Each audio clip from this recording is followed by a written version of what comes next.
Hello అండి, welcome back to my channel cook and talk.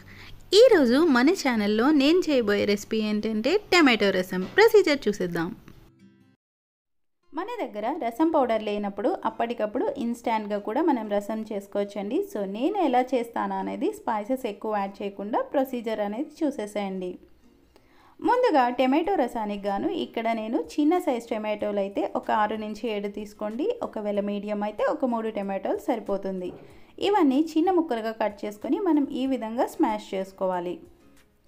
మనకి ఎంత వీలైతే అంత వీలైనంతగా మెత్తగా స్మాష్ చేసుకొని టమాటోస్ నుంచి వచ్చిన పల్పుని తీసుకోవాలి. ఇప్పుడు ఇందులోనే కొంచెం కొత్తిమీర టేస్ట్ కోసం వేసుకొని ఈ టమాటో పల్ప్తో పాటు కొత్తిమీరను కూడా స్మాష్ చేయాలి. సో ఈ విధంగా స్మాష్ చేసిన దాన్ని ఇప్పుడు మనము ఒక బౌల్లో యాడ్ చేసుకుందాం. మనకి ఎంత పల్ప్ వస్తే అంత పల్పు యాడ్ చేసుకొని రిమైనింగ్ పిప్పినంతా పక్కన పెట్టేద్దామండి. ఇక్కడ నిమ్మకాయ సైజ్ అంతా చింతపండుని ముందుగానే నానబెట్టుకొని ఆ రసంని కూడా ఇందులో యాడ్ చేసుకోవాలి. టమాటో పులుపుని బట్టి మనం చింతపండును అనేది తీసుకోవాలండి. సో చూసారు కదా, ఈ విధంగా చింతపండును కూడా యాడ్ చేసుకున్న తర్వాత మనం ఇక్కడ రసం ప్రొసీజర్ అనేది చూసేద్దాం.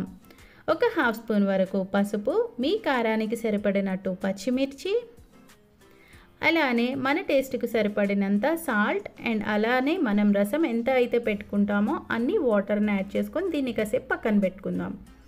ఇప్పుడు దీనికి గాను ఒక పొడిలా తయారు చేసుకుందామండి. అప్పటికప్పుడే ఒక అమాందాస్తాలో 4-5 వెల్లుల్లి రెమ్మలు, ఒక 5 నుంచి 6 మిరియపు గింజలు, ఒక 1/2 స్పూన్ ధనియాలు, 1/2 స్పూన్ జీలకర్ర, 1/2 స్పూన్ వాము వేసుకొని దీన్ని కచ్చాబచ్చాగా దంచి పక్కన పెట్టుకోవాలి.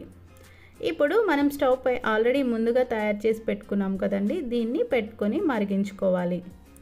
నేను ఇక్కడే కరివేపాకు కూడా యాడ్ చేసేస్తున్నానండి. దీన్ని అంతటిని ఒకసారి బాగా మిక్స్ చేసుకొని బాగా మరగనివ్వాలి.